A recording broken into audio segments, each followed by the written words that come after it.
Perkenalkan, nama saya Bella Samosir dengan NIM 213304010362. Di sini saya akan membahas materi tentang sistem dasar unsur-unsur sistem akuntansi pokok pada perusahaan dari mata kuliah Sistem Informasi Akuntansi dengan dosen pengampu Bapak Dr. Hotua Samosir. Saya dari Fakultas Ekonomi Prodi Akuntansi Universitas Prima Indonesia dari kelas 2 pagi D.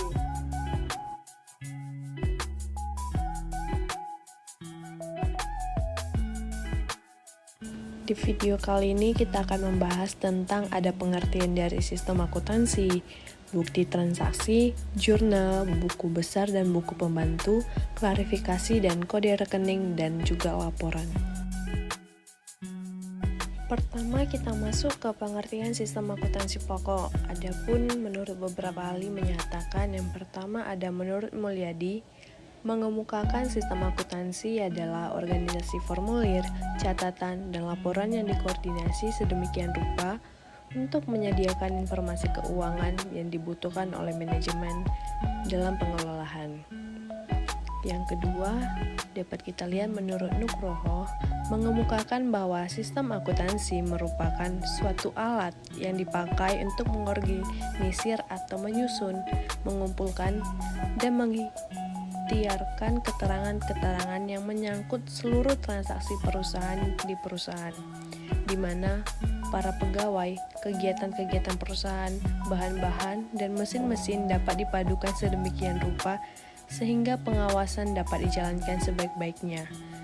Yang ketiga, menurut Baritwan, sistem akuntansi yaitu sistem akuntansi adalah formulir-formulir, catatan-catatan, prosedur-prosedur, dan alat-alat yang digunakan untuk mengelola data mengenai usulan suatu kesatuan ekonomis dengan tujuan untuk menghasilkan umpan balik dalam bentuk laporan-laporan yang dilakukan oleh manajemen untuk mengawasi usaha baik dan bagi pihak-pihak lain yang berkepentingan seperti pemegang saham, kreditur, dan lembaga-lembaga pemerintah untuk memulai hasil operasi.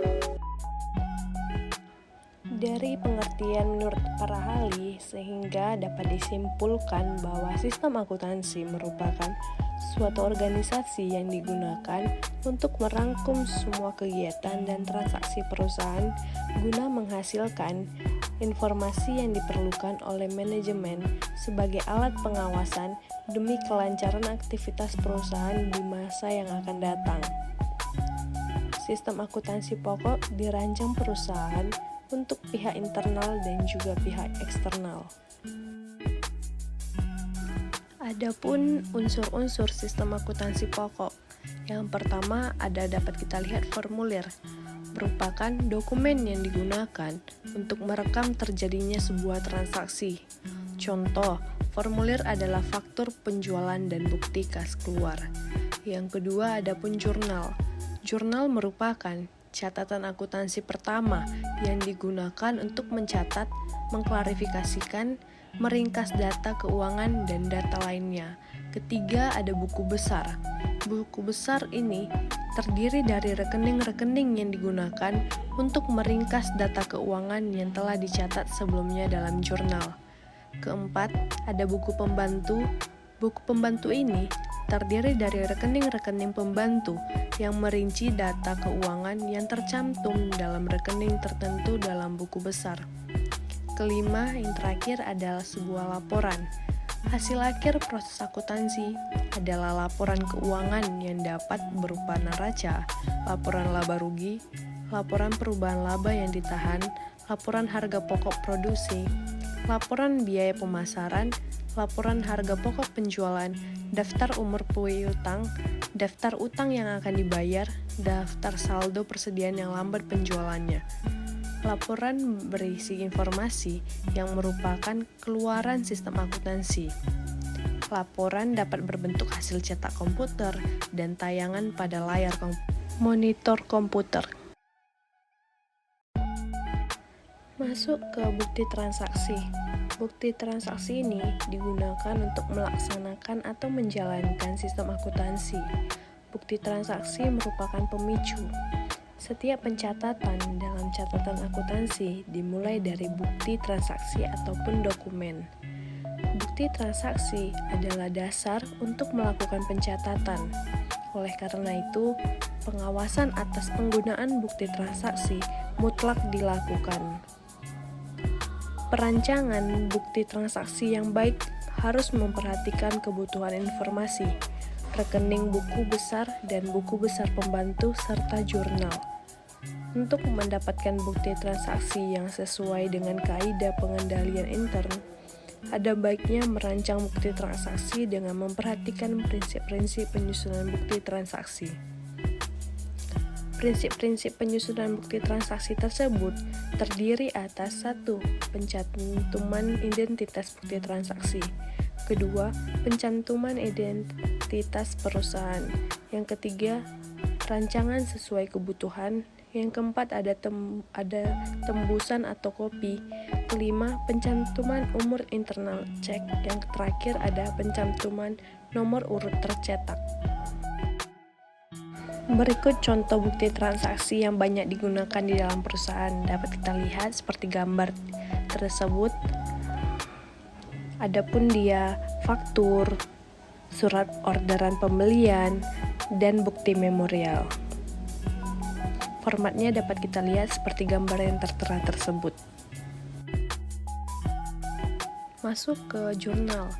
Dalam pencatatan transaksi, terutama yang kebanyakan masih manual, buku jurnal memegang peranan yang sangat penting dikarenakan merupakan catatan akuntansi pertama yang disusun secara kronologis.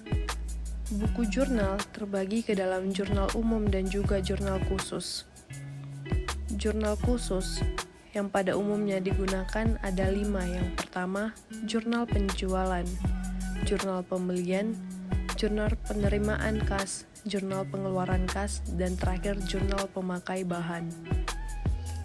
Untuk merancang format jurnal khusus, hal-hal berikut harus dipertimbangkan.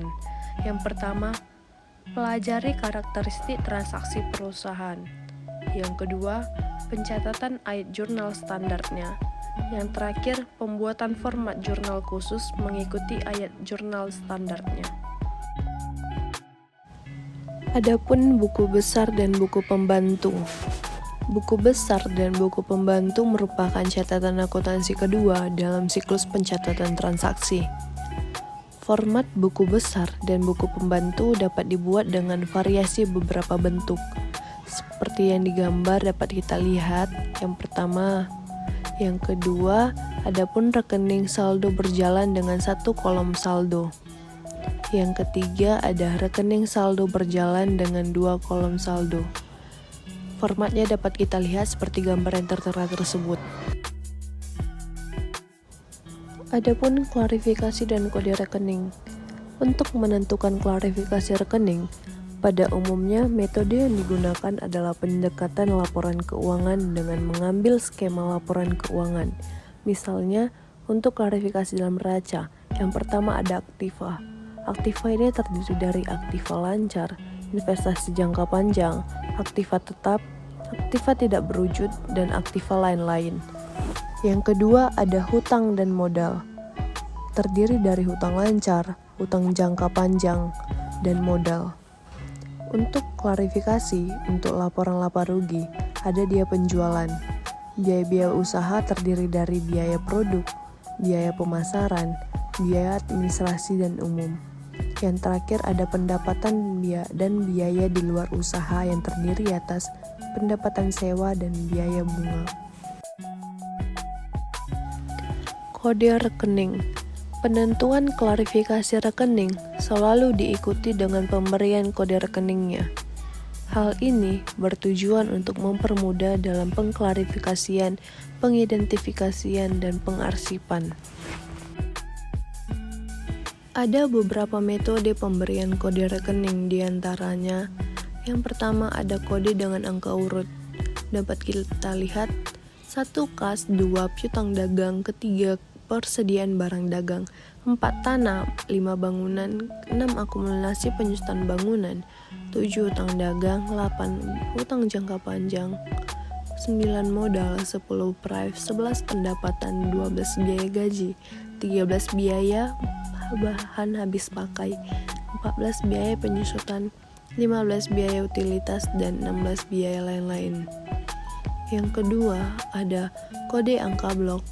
Metode ini memberikan sejumlah cadangan angka untuk klarifikasi tertentu. Berikut ini disajikan contoh pembelian kode rekening dengan angka blok. Dapat kita lihat formatnya seperti 0124 aktiva lancar, 2533 aktiva tetap, 3436 aktiva tidak terwujud, 3739 aktiva lain-lain, 4041 hutang jangka lancar, 5056 hutang jangka panjang, 5759 modal, 6062 pendapatan, 6389 biaya lain-lain. Yang ketiga ada kode kombinasi. Metode ini menggunakan kombinasi huruf dan angka tertentu. Contoh AL01, AL242, AT33, HL4113, M62. Yang terakhir ada kode kelompok. Metode ini menggolongkan rekening dalam kelompok tertentu. Dalam laporan keuangan yang disebut dengan kelompok adalah aktiva, kewajiban, ekuitas, pendapatan, dan beban. Masing-masing kelompok memiliki golongan tersendiri. Setiap golongan tersendiri dari sub-golongan tertentu.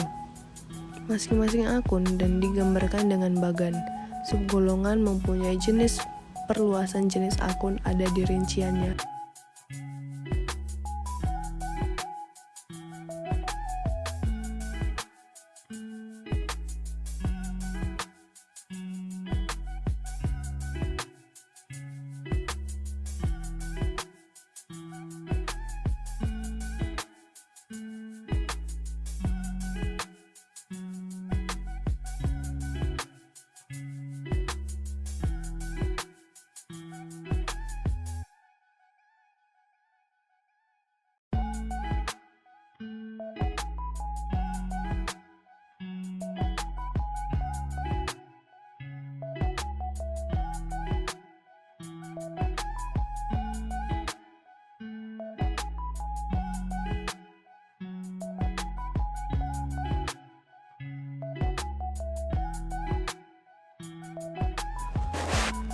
Laporan yang dihasilkan sistem akuntansi pokok adalah laporan keuangan dan juga dapat berupa laporan-laporan lainnya. Laporan keuangan terdiri atas neraca, laporan laba rugi, laporan arus kas, laporan perubahan modal. Sedangkan laporan lain terdiri atas laporan penjualan, laporan harga pokok produksi, laporan daftar umur piutang, laporan persediaan, dan lain-lain.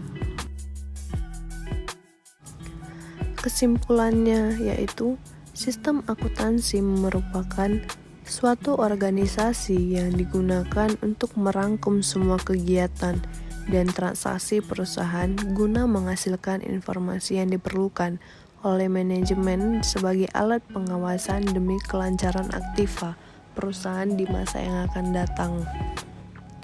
Sistem akuntansi pokok dirancang perusahaan untuk pihak internal dan juga pihak eksternal. Unsur-unsur sistem pokok yang pertama, formulir, merupakan dokumen yang digunakan untuk merekam terjadinya transaksi. Contoh formulir adalah faktur penjualan dan bukti kas keluar. Yang kedua, jurnal. Jurnal merupakan catatan akuntansi pertama yang digunakan untuk mencatat, mengklarifikasikan, meringkas data keuangan dan data lainnya. Yang ketiga, buku besar. Buku besar terdiri dari rekening-rekening yang digunakan untuk meringkas data keuangan yang telah dicatat sebelumnya dalam jurnal. Yang keempat, buku pembantu. Buku pembantu ini terdiri dari rekening-rekening pembantu yang merinci data keuangan yang tercantum dalam rekening tersebut dalam buku besar. Yang terakhir, laporan. Hal ini hasil akhir proses akuntansi adalah laporan keuangan yang dapat berupa neraca, laporan laba rugi, laporan perubahan laba yang ditahan, laporan harga produk produksi, laporan biaya pemasaran, laporan harga pokok penjualan, daftar umur piutang, daftar utang yang akan dibayar, daftar saldo persediaan yang lambat penjualannya. Laporan berisi informasi yang merupakan keluaran sistem akuntansi. Laporan dapat berbentuk hasil cetak komputer dan tayangan pada layar monitor komputer.